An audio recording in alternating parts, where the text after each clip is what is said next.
گوجری زبان میں اپڈیٹ سنیے۔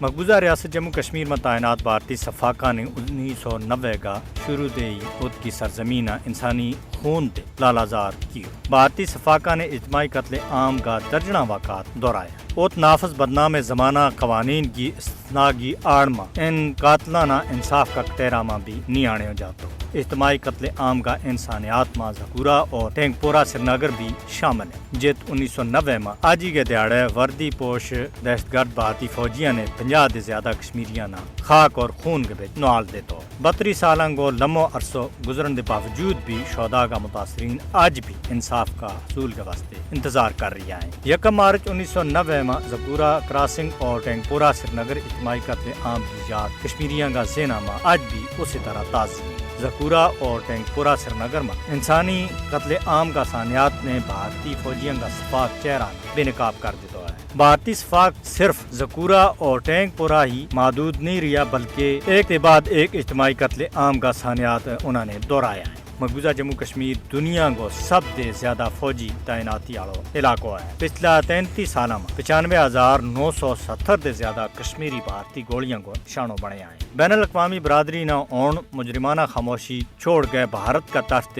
کشمیری عوام کی نسل کشی کو نوٹس لینا چاہیے۔ اقوام متحدہ کا جنگی جرائم کا ٹریبونل نہ زکورہ اور ٹینک پورہ اجتماعی قتل عام اور دوجا ثانیات میں ملوث بھارتی دہشت گردوں کا ہاتھ روکنا چاہیے اور انہوں کے خلاف کارروائی کر کے انہوں نے انصاف کا کٹیرا میں کھڑو کرنا چاہیے۔ اہل کشمیر عظیم اور لازوال قربانیاں دے مزین تحریک آزادی نہ جاری اور ساری رکھتا ہوا فروری کا مہینہ میں 8 کشمیری بھارتی دہشت گردی کی پینٹ چڑھ گیا ہے، جن بچوں 3 نوجوانوں نے فرضی مقابلہ میں شہید کیو گیو۔ کشمیری عوام شہداء کا مشن نہ ہر حال میں انجام تک پہنچاؤن کے واسطے پرعزم ہے۔ تحریک آزادی کشمیر کے واسطے ڈولے جاؤن والو شہداء کو خون کسی بھی صورت میں ضائع نہیں ہو سکے اور مقبوضہ کشمیر میں بھارت کی شکست انشاءاللہ نوشتہ دیوار ہے۔